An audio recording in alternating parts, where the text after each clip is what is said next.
오늘 본문은 산상보훈에서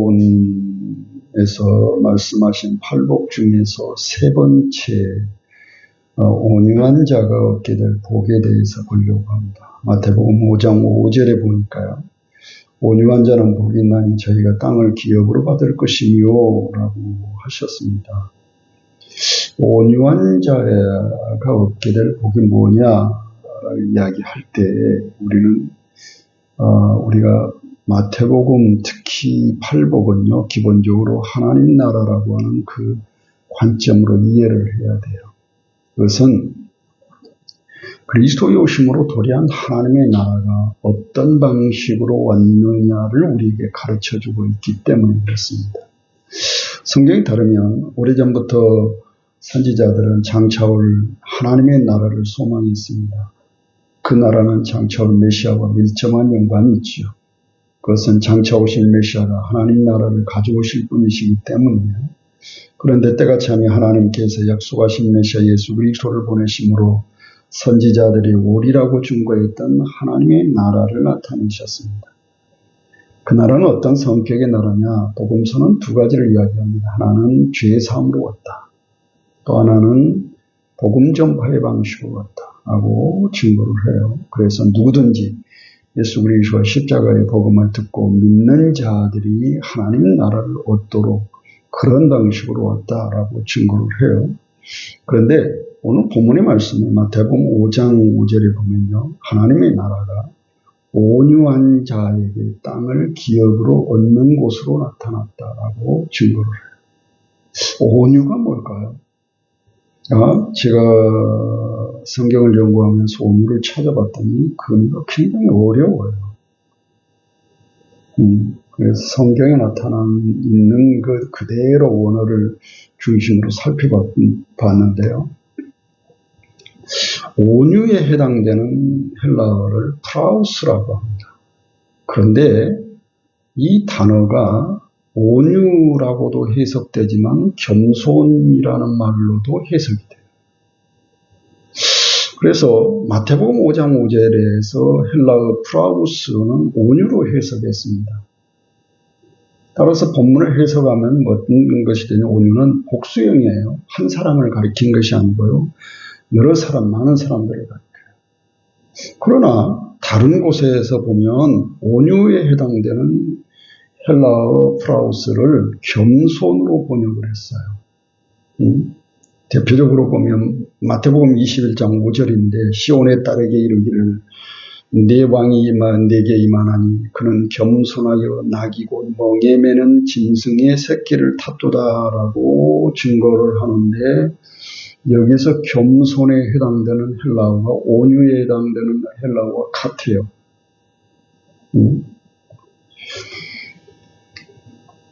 그런 점에서 온유와 겸손이 서로 연결되어 있다는 것을 가르쳐줘요.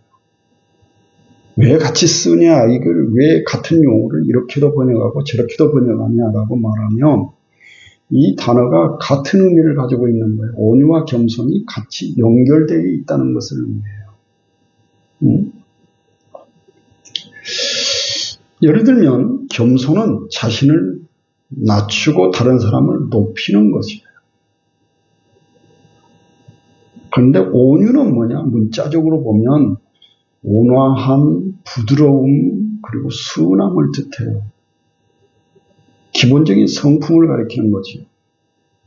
그런데 이 성품이 겸손하고 연결이 되는 거죠. 왜냐하면 기본적으로 온화한 성품, 부드러운 성품, 순한 성품이 아니라면 자신을 낮추고 다른 사람을 높이는 겸손이 나타날 수 없어요.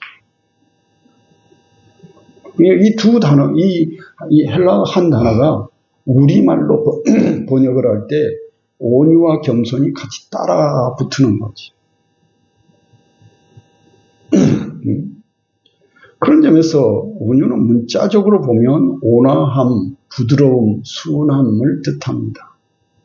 그러나 우리가 여기에서 염두에 둘 것은 온유가 기본적으로 온화함을 뜻한다고 해서 부드럽고 순함을 뜻한다고 해서 온유한 자가 겉으로 보기에는 유순하게 보여요.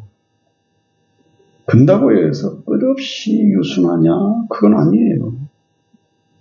겉으로 보기에는 유순하게 보이는, 순하게 보이는 온유한 성품을 가지고 있지만 성경에 보면 죄와 불의에 대해서는 아주 강경한 태도를 가집니다. 그게 달라요. 성품이 그냥 온화하다라는 말은 다른 사람이 보기에 바보처럼 보일 수도 있어요. 그런데 여기에서 말하는 온유는 그런 성품이 아니고 온화한 성품이지만 죄와 불의에 대해서는 아주 강경한 태도를 갖는다는 점에서 다른 거예요. 다른 거예요. 바꿔 이야기하면 겸손하지만 죄와 관련돼서는 아주 단호한 태도를 가지는 거죠. 그런 의미에서 온유는 일반적으로 생각하는 어떤 순해, 선해, 아주 저 사람은 아주 그냥 법도 없이 살 사람의 그런 의미가 아닌 거죠. 성경에 따르면 온유라고 하는 문자적인 의미인 온화함, 부드러움, 순함을 뜻합니다.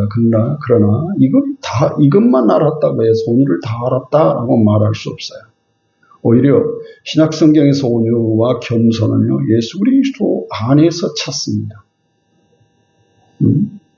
이런 점에서 우리가 온유에 대해서 올바로 알기 위해서는 예수 그리스도께 나아가야 합니다. 그 이유는 뭐냐? 첫째로 성경에 따르면 구약의 이스라엘에게 자신을 유일하신 한 분 하나님으로 알리신 하나님께서 예수 그리스도 안에서 자신을 온전히 알리셨습니다. 예를 들면 한 분이신 하나님께서 성부와 성자, 성령 삼위로 계시다고 알려주셨죠. 그런데 이것이 다른 의미, 온유에도 적용이 돼요. 그래서 예수 그리스도 안에서 자신을 온전히 나타내셨다는 말은 온유에도 적용이 돼서 우리가 온유를 올바로 알기 위해서는 예수 그리스도께 나아가야 된다는 사실을 가르쳐줍니다. 두 번째로 우리가 온유라고 하는 것이 무엇인지를 올바로 알기 위해서는 그리스도께 나아가야 되는 이유가 뭐냐라면 신약 성경이 온유를 예수 그리스도의 성품으로 증거해요. 그 내용을 한번 살펴보면 이렇습니다. 성경에 따르면 오래전부터 선지자들은 장차 오실 메시아를 소망했죠. 메시아를 소망한 것은 장차 오실 메시아가 자기 백성들을 저희 죄에서 건지실 분이시기 때문에 그래요. 그래서 선지자들은 장차 오실 메시아가 어떤 분이신지에 대해서 굉장히 집중적으로 가르쳐요. 첫째, 선지자들은 장차 오실 메시아를 아담, 노아, 아브라함, 다윗으로 이어지는 계보를 통해서 증거합니다. 둘째로 창세기 3장 15절에 따르면 여자의 후손으로, 창세기 22장 18절에 따르면 아브라함의 자손으로, 사무엘하 7장에 따르면 다윗의 자손으로 증거를 해요. 두 번째로 구약의 선지자들은 장차 오실 메시아에 대해서 뭐라고 부르냐면 왕이라고 했어요. 어떤 성격의 왕이냐라고 말하냐면 다윗 계열의 왕이에요. 그럼 다윗 계열의 왕이라는 말은 어떤 의미냐? 사무엘하 7장에 보면 하나님께서 다윗의 왕권을, 영원한 하나님 나라의 왕권을 상징하는 것으로 말씀하십니다. 그러면서 장차 오실 메시아에 대해서 뭐라고 부르냐면 영원한 하나님 나라의 왕권을 상징하는 다윗 계열의 왕이라고 증거를 해요. 자, 그런 의미에서 장차 오실 메시아는 어떤 분이냐 그렇게 말하면 영원한 하나님 나라의 왕권을 가지고 오실 분인 거죠. 그래서 이사야 32장 1절 2절에 보면 이사야 선지자는 뭐라 하면 보라 장차 한 왕이 의로 통치할 것이요 방백들이 공평으로 정사할 것이라고 증거를 왕이 오심을 이야기해요. 어떤 종류의 어떤 성격의 왕이냐라고 말할 때 이사야 선지자가 증거한 바대로 그분은 공의의 통치자예요. 공의란 뭐냐라고 말하면 하나님의 나라의 통치 원리. 하나님 나라의 이 하나님의 보좌의 기초는 뭐냐면 공평과 정의입니다. 그런 것처럼 하나님께서 의로우신 것처럼 하나님의 통치도 의로 나타나요. 그래서 하나님을 공의로운 통치자라고 불러요. 그런데 장차 오실 메시아도 어떤 분이냐라고 말하면 공의로운 통치자예요. 바꿔 이야기하면 하나님의 공의를 실현하실 분이에요.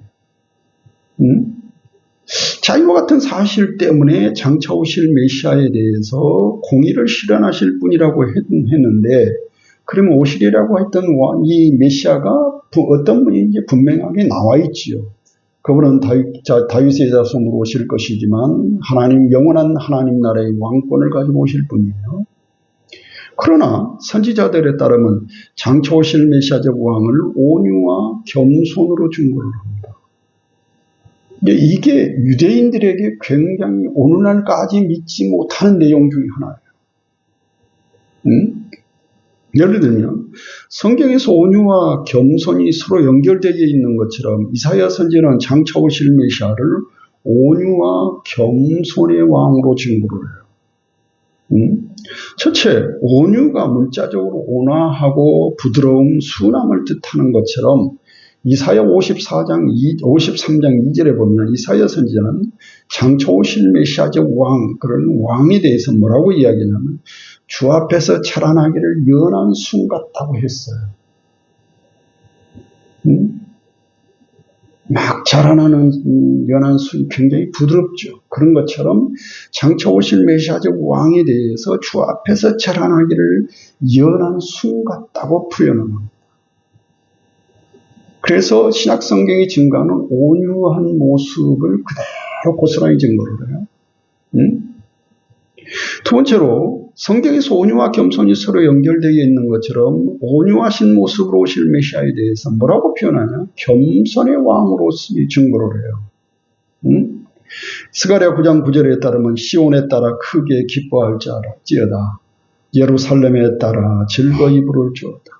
보라, 네 왕이 내게 임하나니 그는 공의로우며 구원을 베풀며 겸손하여 나귀를 타나니 나귀의 작은 것 곧 나귀 새끼니라라고 증거를 합니다. 이 말씀을 보면 장차 오실 메시아에 대해서 첫째 왕이라고 증거합니다. 두 번째, 그분은 공의로운 분이셔요. 공의를 하나님의 공의를 실천하실 분이죠. 그분은 구원자이셔요. 그런데 뭐라고 표현하냐면 그분은 겸손해야 돼요. 온유와 겸손이 같은 용어로 쓰이는 것처럼 그분은 온유하고 겸손한 모습으로 오실 것을 증거해요.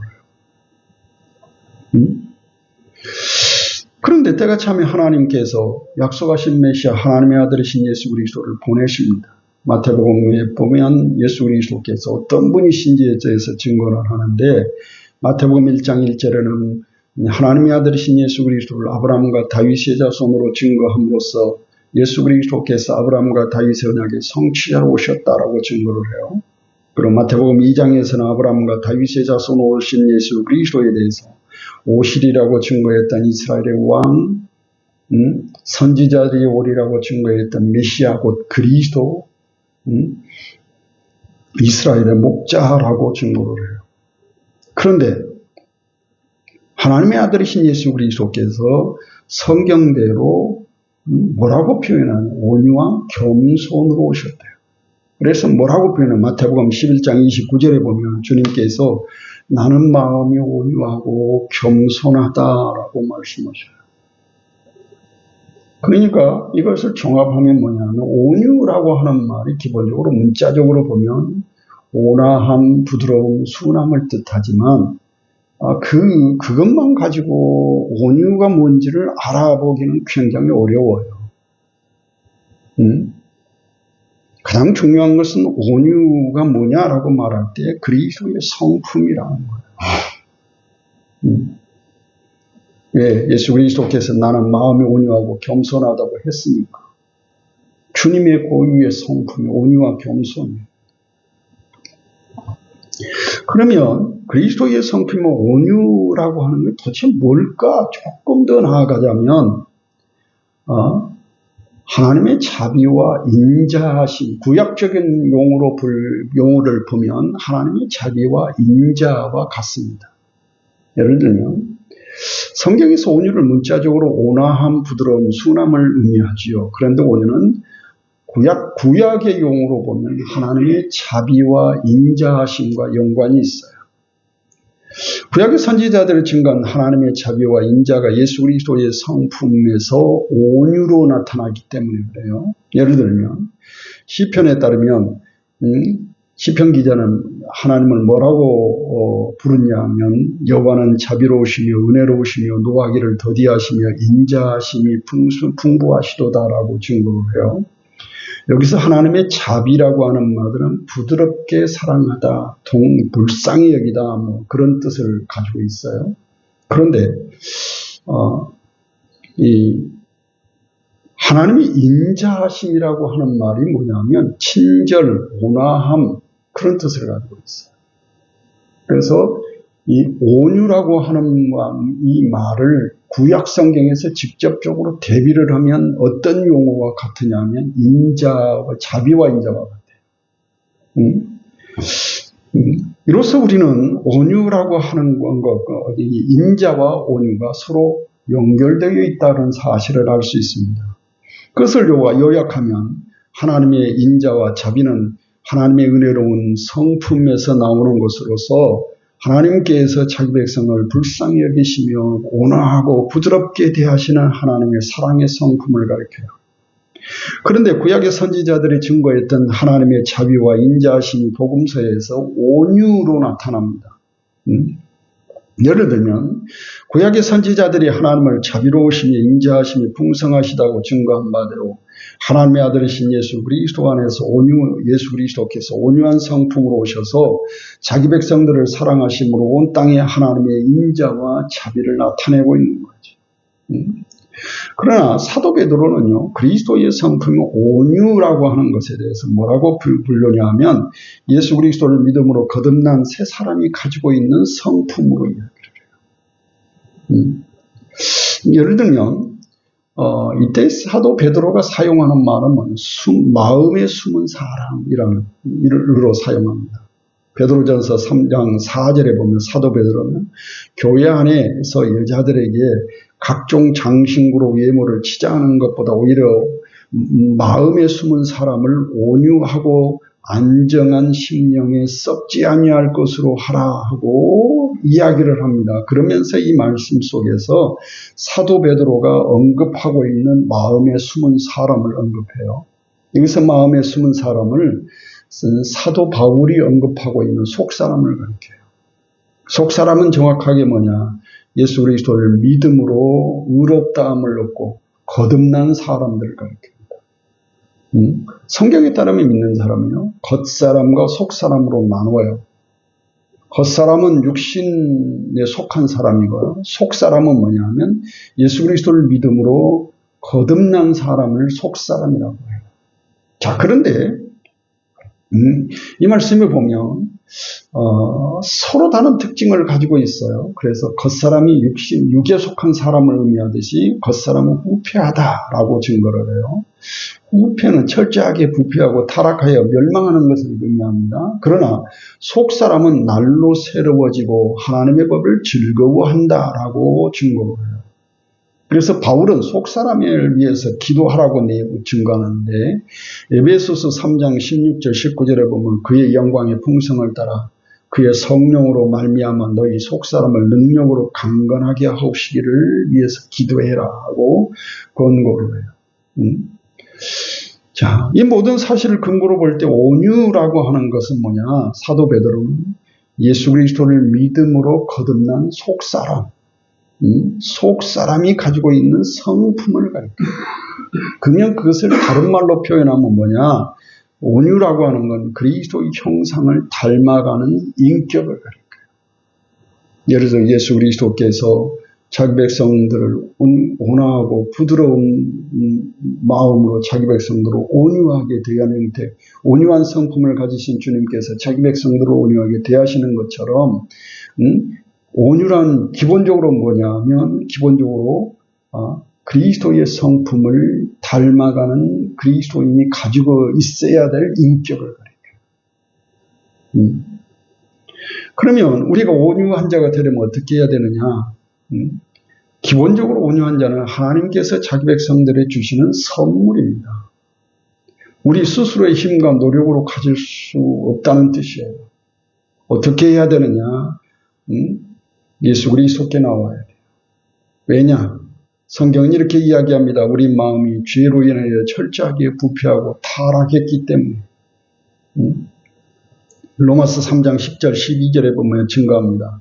기록한 바 의인은 없나니 하나도 없으며 깨닫는 자도 없고 하나님을 찾는 자도 없고 다 치우쳐 한 가지로 무익하게 되고 선을 행하는 자가 없나니 하나도 없다. 심지어 우리의 마음이 우리가 죄로 인해서 우리의 속 사람이 철저하게 죄로 인해서 부패하고 타락했기 때문에 스스로의 힘과 노력으로 온유한 성품을 가질 수 없어요. 어떻게 가질 수 있느냐? 예수 그리스도께서 나는 온유하고 겸손하다고 말씀하신 바대로 예수 그리스도께 나와 그리스도의 형상을 닮아가야 되는 거지요. 그것은 사도 베드로가 온유를 마음에 숨은 사람, 그 속 사람이 가지고 있는 성품으로 예수 그리스도의 형상을 닮아가는 인격을 가르쳤던 것처럼 우리 모든 성도들이 그리스도를 닮아가야만 이 온유한 성품을 가질 수 있는 거죠. 그래서 성경은 예수 그리스도 안에서 그리스도의 형상을 닮아가는 그 인격을 가리켜서 온유한 자라고 증거를 하고 있는 겁니다. 온유한 자가 얻게 되는 복은 뭐냐? 이렇게 이야기하면 여기서 보면 땅을 기업으로 받을 것이며 라고 했는데요. 이게 미래형으로 써져 있어요.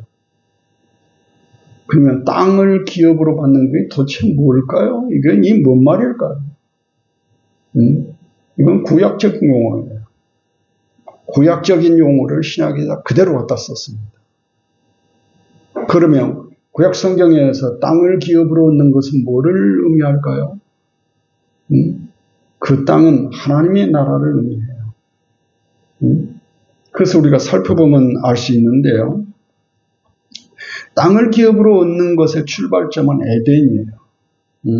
창세기 1장 1절에 따르면 태초에 하나님께서 천지를 창조하셨습니다. 하나님의 창조의 목적은 하나님의 나라였지요. 그 나라가 최초로 드러난 곳이 에덴이에요. 에덴은 언약이 목표로 하는 바대로 하나님께서 자기 백성들과 함께 하시기 위해서 만든 곳으로 하나님의 동산이며 최초의 성전이었어요. 그런데 첫사람 아담이 범죄함으로 에덴에서 추방되고 에덴은 감춰주고 맙니다.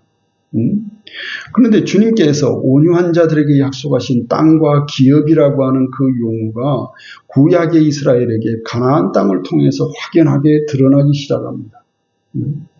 그것은 첫사람 아담이 범죄함으로 인하여 감추어졌던 에덴의 이미지가 구약의 이스라엘을 통해서 나타나기 때문에 그래요. 그래서 하나님께서 아브라함과 이삭과 야곱과 맺은 언약을 기억하사 이스라엘 애굽 땅 종됐던 것 집에서 건지시고 그들을 신의 산으로 인도해서 언약을 맺습니다. 그런 후에 하나님께서 자기 백성 이스라엘을 이게 기업으로 주시리라고 약속하신 그 땅으로 인도하십니다. 그런데 가나안 땅을 뭐라고 표현하냐면 에덴의 이미지를 가지고 증거를 해요. 젖과 꿀이 흐르는 땅이라고 불러요. 이건 비유적인 거죠. 어떤 것을 상징적으로 표현하는 거죠. 왜냐? 가나안 땅이 실제로 젖과 꿀이 흐르는 땅은 아니에요. 사막이에요. 그럼 왜 이렇게 표현했을까? 에덴의 이미지를 가지고 그 땅이 어떤 곳인지를 소개한 겁니다. 그런 후에 하나님께서 자기 백성 이스라엘을 가나안 땅을 기업으로 주셔요. 이런 점에서 이스라엘에게 기업으로 주신 가나안 땅은 하나님의 동산이면서 첫사람 아담이 범죄에서 잃어버렸던 에덴이 다시 나타난 것으로 표현합니다. 이런 사실 때문에 이스라엘이 가나안 땅에 사는 것은요, 하나님의 품속에 사는 것으로 여겼어요. 그래서 이스라엘에게 가나안 땅은 에덴과 같아요. 왜? 첫째로 그들이 하나님과 언약을 맺은 하나님의 백성이고, 그러니까 이스라엘에게 하나님께서 예비해 주신 가나안 땅은 어떤 곳이냐면 첫사람 아담이 범죄에서 잃어버렸던 에덴이 다시 나타난 것과 같은 거죠. 따라서 이스라엘에게 땅을 기업으로 받는다고 하는 것은 첫째 그들이 하나님의 백성임을 의미하는 것이고, 둘째로 그들이 하나님 나라의 백성으로서 당연히 그 나라의 이 기업을 받는 것으로 의미했습니다. 그래서 이스라엘에게 가나안 땅은요, 그냥 땅이 아니에요. 그 땅은 하나님의 품속과 같은 땅이었어요. 그래서 그런 의미가 되는 거죠. 그런데 소위 하나님의 백성이라고 자랑하는 이스라엘이 범죄에서 스스로 하나님의 백성됨을 포기합니다. 그러자 첫 창조 당시 하나님께서 범죄한 아담과 하와를 에덴에서 추방하신 것처럼 하나님께서 범죄한 유다의 백성들을 하나님께서 기업으로 주신 땅에서 추방하셔요. 그러나 언제나 소망은 하나님께 있습니다. 소위 하나님의 백성이라고 자랑하는 이스라엘이 범죄에서 파멸로 치닫고 있을 때 하나님께서 선지자들을 통해서 장차 나타날 새 에덴을 증거를 해요. 그 대표적인 선지자가 이사야 선지자입니다. 이사야 11장 1절에 보면 이사야 선지자는 장차 오실 메시아에 대해서 이새의 줄기에서 나실 한 싹으로 증거를 합니다. 그런 후에 장차 오실 메시아 이새의 줄기에서 나실 한 싹에 대해서 성령을 충만히 가지신 분으로 증거하면서 그 후에 메시아의 오심으로 도래할 하나님의 나라를 새 에덴으로 묘사를 해요. 그래서 뭐라고 그러냐면 그때의 이리가 어린 양과 함께 거하며 표범이 어린 염소와 함께 누우며 송아지와 어린 사자가 살찐 짐승이 함께 있어 어린아이에게 끌리며 암소와 곰이 함께 먹으며 그것들의 새끼가 함께 엎드리며 사자가 소처럼 풀을 먹을 것이며 젖먹는 아이가 독사의 구멍에서 장난하며 젖된 아이가 독사의 굴에 손을 넣을 것이다 라고 증거를 합니다. 죄악된 세상에서 이런 일이 일어날 수 없죠. 장차 나타날 새 에덴에서만 가능한 일이죠. 그런데 때가 차면 하나님께서 약속하신 메시아 예수 그리스도를 보내십니다. 그리고 선지자들을 통해서 약속하신 하나님 나라와 구원도 왔습니다. 그러면 그리스도의 오심으로 도래한 하나님의 나라는 어떤 성격의 나라일까? 신약성경은 그리스도의 오심으로 도래한 하나님의 나라를 에덴의 회복으로 증거해요. 아주 짧게 나오지만 신약성경은 분명하게 새 에덴이 예수 그리스도 안에서 회복되기 시작했다고 증거합니다. 복음서는 굉장히 짧게 증거를 해요. 예를 들면 마가복음 1장 13절에 보면 주님께서 광야에서 이 마귀에게 시험을 받으십니다. 그래서 뭐라고 하냐면 광야에서 40일을 계셔서 사단에게 시험을 받으시며 들짐승과 함께 계시니 천사들이 수종하더라라고 증거를 해요. 여기서 보면 들짐승과 함께 계시다고 하는 이 표현이 이사야 11장 6절 8절에서 증거했던 새 에덴의 성취를 의미해요. 그래서 예수 그리스도의 오심으로 새 에덴이 우리 안에 회복되기 시작했다는 사실을 증거를 합니다. 그런 후에 주님께서 우리를 위해서 십자가를 지시고 죽고 부활하심으로 모든 믿는 자들을 죄사함 구속하심으로 하나님 나라를 유업으로 주셔요. 신약성경은 우리가 예수 그리스도를 믿음으로 죄사함 구속함을 입고 하나님 나라를 유업으로 얻은 것에 대해서 뭐라고 증거하냐면 첫째, 믿는 자들이 그리스도 안에서 하나님 나라를 유업으로 얻은 것은 우리가 그리스도를 믿음으로 말미암아 그리스도의 거룩한 형상을 닮아 온유한 자로 인정됐다는 것을 의미해요. 하나님 앞에서 그렇게 온유한 자로 인정되는 거죠. 그래서 하나님 나라를 유업으로 받기 합당하다라고 증거를 하는 거죠. 그러니까 본문에서 말하는 땅을 기업으로 받는 것에 대한 것은 오늘날 이 땅에 살면서 우리가 부자가 되는 거야, 부동산 재벌이 되는 거야, 그런 의미가 아니고 여기서 말하는 것은 하나님의 나라, 가나안 땅이 이스라엘에게 기업으로 주셨던 가나안 땅이 목표로 하고 있는 하나님 나라를 유업으로 얻는 것을 의미해요. 그것은 무엇에서 할 수 있느냐면 이게 받을 것이며라고 하는 미래형으로 사용됐다는 거예요. 두 번째로는 그리스도께 속한 자는 아브라함의 자손이기 때문에 그래요. 이런 사실을 증거합니다. 갈라디아서 3장 29절에 보면 바울은 너희가 그리스도께 속한 자면 아브라함의 자손이에요. 약속대로 유업을 이룰 것이다 라고 이룰 자니라고 증거하는데 우리에게 믿음으로 하나님 나라를 유업으로 얻은 그것에 대해서 뭐라고 하냐면 너희가 그리스도께 속함으로써 아브라함의 자손이 되었기 때문에 이삭과 같이 약속의 자녀가 되어서 하나님 나라를 유업으로 얻은 것이 당연하다 이렇게 표현하는 거죠. 세 번째, 그리스도께 속한 자는 종이 아니라 아들이기 때문입니다.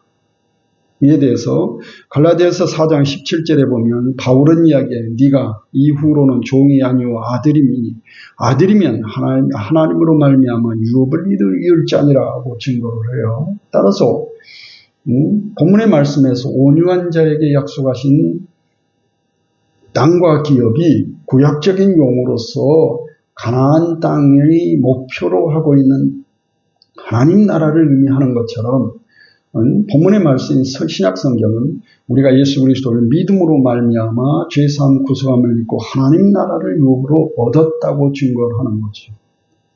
그래함으로써 우리가 그 하나님 나라를 유업으로 얻은 것은 바로 우리가 예수 그리스도를 믿음으로 그리스도께 속한 자가 되어 하나님 보시기에 온유한 자로 인정되었고 더 나아가서 하나님의 아들들이며 아브라함의 자손이기 때문에 자손들로 인정되기 때문에 그런 하나님 나라를 유업으로 얻기에 합당하다라고 증거하고 있는 거죠. 그러나 아직 완성은 아닙니다.